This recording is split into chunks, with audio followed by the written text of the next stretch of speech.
So to introduce myself, my name is Mike. I am originally from St. George, Syracuse area in Utica. Small town, definitely a whole lot different than down here.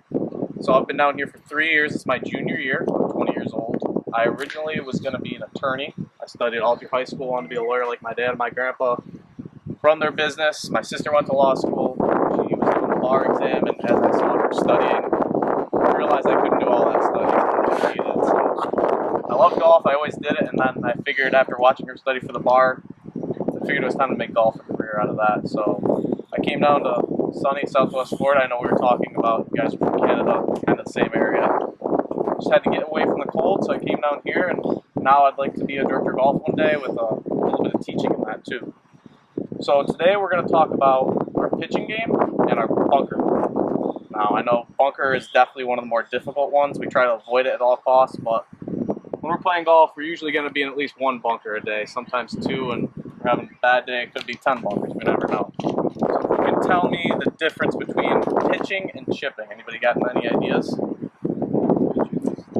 Right, pitching is loft. So when we have either a bunker in front of us, if we have a pond, a creek, if we have a tree, or even just a little bit of upper ground, we need to get the ball elevated, right? So when we chip, as Rogan was saying before, we want to get the ball rolling as quickly as possible. It's basically like a longer putt, right? But when we pitch, we want to get the ball elevated as quickly as possible, and we want it to stop as quickly as possible.